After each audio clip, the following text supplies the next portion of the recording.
ভাত খাইতে গেলে গ্যাস পাবো না। এই ঘন্টার পর ঘন্টায় দাঁড়াই থাকতে আমাদের যে কতটা প্রবলেম, যে দাঁড়াই থাকে সেই বোঝে, আর যে দাঁড়াই না থাকে সে তো বোঝে না। শুধু হাজার হাজার গাড়ি প্রবলেম এই শুধু গ্যাসের জন্য মানুষের এতটাই প্যারা যে এখন পর্যন্ত আমরা দূরে বাচ্চা বাচ্চা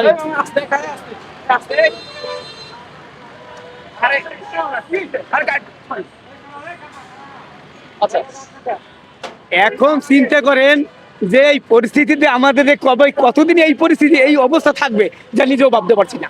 আর কিভাবে আমাদের ফ্যামিলি চলবে এর কোনো লাইন আমি দেখি না, টোটালি কোনো লাইন দেখি না। কে ব্যবসা এখন তাই ভাড়া মারতে পারি নাই শুধু গ্যাসের প্রবলেমের জন্য। আমি এখান থেকে বাচ্চারি খেতে নেই, কতক্ষণই খেতে পারবো তা আল্লাহ তাও আমি জানি না। আর এই যে কতদিন এই সংকটে থাকবে তাও আমি জানি না।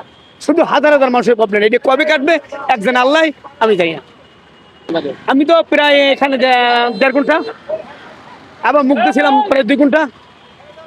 আবার গতকালকের আমি ভোর 6টার সময় পাম্পে খাইছি, 9.5 ঘন্টা পর গ্যাস পাইছি, তাও প্রেশার পাই নাই।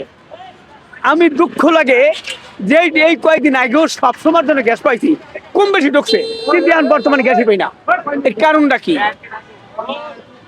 আমার দুঃখ লাগে। এত বড় সিনকেট এই হইলে পাম্পা লাগো সিনকেট, আমি যেটা মনে করি, আমি না, এই তো হাজার হাজার যাত্রী টানি, যাত্রী তো বলে এগুলো পাম্পা লাগো, এগুলা দুর্নীতি, এরা বাড়াবার জন্য এই সিস্টেমটা করতেছে। হ্যাঁ অবশ্যই ক্ষতি করতে হচ্ছে। আমরা অনেকে জমা দিতে পারি না, তাহলে মহাজনে অনেক কথা বকাবকি করে, এবং আমরা পাই না, তাহলে তো সমস্যা অবশ্যই আছে। 1200 টাকা জমা দিছি, বেতন পাই নাই টোটালে না, গতকাল কিন্তু বাসায় দিতে পারি নাই। আর সারা নাই দিল, আপনার রাস্তায় ছিলাম গ্যাসের প্যারায়। এই দেখেন কি অবস্থা, এই যে মারামারি পিড়িপিড়ি বাজে বাজাইছে। এ ভাই এই দেখেন, এই এক লাইন করেন ভাই, এক লাইন করেন ভাই, সবাই প্যারা আছে, এক লাইন করেন।